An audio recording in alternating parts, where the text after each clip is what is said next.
چبانے لگی ہندا، چبایا نہیں گیا تو تھوک دیا۔ پھر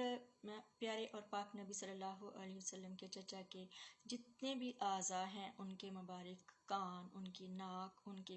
یہ انگلیاں، ان کی ہر چیز کاٹ کر اس نے ایک بڑی سوئی کے ساتھ، دھاگے کے ساتھ پرو کے اور اپنے گلے میں ڈالا اور بہت خوشیاں منائیں۔ یہی وجہ ہے کہ فتح مکہ کے روز وہ چھپی ہوئی تھی، اور اس نے نبی پاک صلی اللہ علیہ وسلم نے جب عام معافی کا اعلان فرمایا تو ہندا چھپی چھپی آئی اور بولنے لگی کہ یا رسول اللہ، کیا میرے لیے بھی معافی ہے؟ سرکار نے فرمایا ہاں تمہارے لیے بھی معافی ہے، لیکن بات یہ ہے کہ تم کبھی میرے سامنے نہ آنا، کیونکہ تمہیں دیکھ کر مجھے اپنے پیارے چچا، اپنے محبوب چچا، اپنے دوست چچا امیر حمزہ کی یاد آ جاتی ہے، کیونکہ سیدنا امیر حمزہ رضی اللہ تعالیٰ عنہ ایج میں تھوڑا سا بڑے تھے سرکار سے، ہم ایج تھے تقریباً، تو ان کی آپس میں دوستی بھی بہت زیادہ تھی۔ تو کاتبے یہ فیملی چونکہ دعوت رسول صلی اللہ علیہ وسلم میں بہت آگے بڑھی ہوئی تھی، تو کوئی ان کے ساتھ پیار نہیں کرتا تھا، کوئی ان کے ساتھ بیٹھتا نہیں تھا۔ اس چیز کا حضرت ابو سفیان نے ہمارے رسول اللہ صلی اللہ علیہ وسلم سے شکایت کی اور عرض کیا کہ یا رسول اللہ، میرے بیٹے کو اور ہمیں اچھا نہیں جانا جا رہا، تو میں سفارش کرتا ہوں کہ آپ میرے بیٹے کو کچھ ایسا عہدہ دے دیں کہ جس سے میرے بیٹے کو عزت ملے اور میرے بیٹے کو لوگ اس نام سے پکارنے لگیں۔ تو ہمارے جو پیارے رحیم اور کریم آقا علیہ السلام سرکار کبھی بھی کسی کو، کسی سوالی کو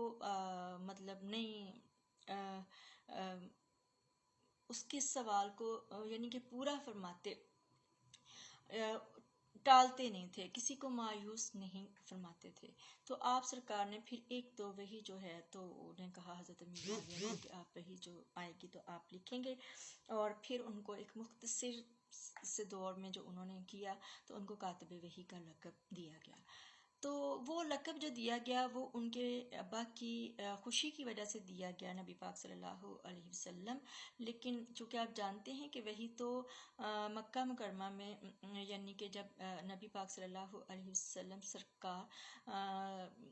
جب 40 برس کی عمر مبارک ہوئی اور پہلی وحی آئی، اور پھر کاتب وحی آپ جانتے ہیں کون ہو سکتے ہیں، کون اولین سابقین ہیں، کون ہیں جنہوں نے پہلے اسلام قبول کیا، کون ہیں جنہوں نے ہجرتیں کی، کون ہیں جنہوں نے پھر انصار ہیں جنہوں نے سنبھالا کیا، اور فتح مکہ کے روز جو ایمان لانے والے ہیں ان کو زیادہ وقت نہیں ملا، انہوں نے کوئی سختیاں برداشت نہیں کی، انہوں نے اسلام اس وقت قبول کیا۔ یہ اللہ تعالیٰ نیتوں کو جانتے ہیں، لیکن پھر بھی اس وقت انہوں نے اسلام قبول کیا، لیکن پاک نبی صلی اللہ علیہ وسلم کی براہ راست جو آپ کی تعلیمات یا جو آپ کی پاک محفل کی جو رحمتیں اور برکتیں ہیں وہ ان کے حصے میں نہیں تھیں۔ تو اس لیے لوگ جو ہیں وہ کچھ زیادہ ہی جو ہے نا وہ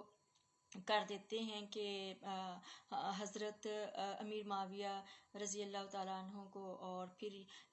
ان کی آڑ میں پھر کہ وہ کاتب وحی ہیں، وہ یہ ہیں، وہ ہیں، تو ایک مطلب جب ان کے بارے میں، ان کی شانوں کے بارے میں بہت بیان کرتے ہیں تو وہیں سے کہیں سے یہ چیز لے آتے ہیں کہ کسی طرح سے یزید کو جنتی ثابت کر دیا جائے، اور یہ کبھی ہو ہی نہیں سکتا۔ اللہ تعالیٰ معاف فرمائے، اللہ رب عز و جل معاف فرمائے، یہ نہیں ہو سکتا کہ اللہ معاف کرے کہ وہ بندہ بھی اللہ جنت کا حقدار ہو جو یزید کو جنتی بنانے پہ تلا ہوا ہو۔ تو میں اس چیز کی بہت زیادہ مذمت کرتی ہوں، اور میں اپنی عوام کو، اپنے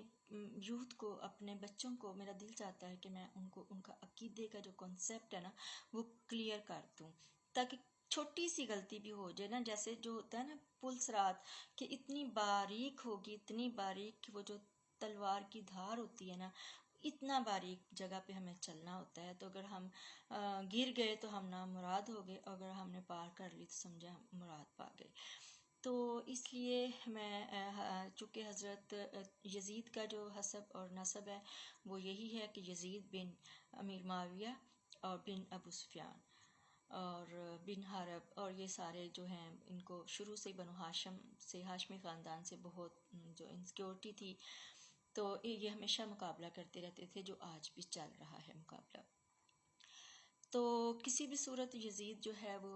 معاذ اللہ مسلمان ہی نہیں ہے تو وہ جنتی کیسے ہو سکتا ہے؟ نارے جہنم کا جو آخری